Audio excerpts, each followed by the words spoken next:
এই যে ভাইয়ের সাথে দেখা হয়ে গেল, ভাইয়ের সাথে কথাটা বুঝলে। হ্যাঁ বলো। হ্যাঁ ভাই, যার জন্য আপনার কাছে যাওয়া, ভাবছিলাম এবার একটা বিয়ে করে ফেলবো, তো কোরআন পড়া জানে এবং নামাজ রোজা জানে সেরকম একটা ভালো মেয়ের যদি খোঁজ থাকে তাই, আর যদি না থাকে তাহলে একটু খোঁজ নিয়ে দেখেন যদি সেরকম কোনো মেয়ে থাকে আপনার পরিচিতের মধ্যে। হ্যাঁ অবশ্যই, ভালো মেয়ে তো দেখতেই হবে, আর সে সঙ্গে নামাজ রোজা করতে পারে এবং কোরআন পড়া জানে, সেটা অবশ্যই দেখতে হবে। কিন্তু তার থেকেও বড় বিষয় হচ্ছে ইসলামিক বিধান কতটুকু মানে এবং কোরআন হাদিস আমল করে কেমন, সেইটা দেখতে হবে। শুধু নামাজ রোজা জানে, কোরআন পড়া জানে, এইটা দেখলে হবে না। বর্তমান সমাজে একটা বিরাট বড় রোগ কি জানো?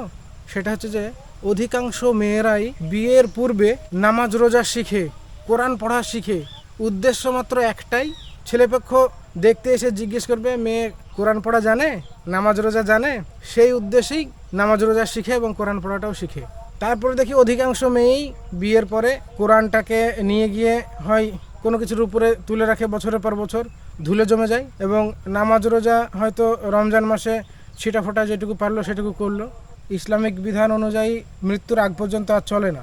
তোমরা এই রকম মেয়ে খোঁজো বা এই রকম মেয়ে বিয়ে করো যারা নামাজ রোজার পাবন্ধি করে, মৃত্যুর আগে পর্যন্ত আদায় করে এবং প্রতিদিনই কোরআন তেলাওয়াত করে, ইসলামের বিধানের উপরে জীবনযাপন করে, সেই রকম মেয়ে খোঁজো।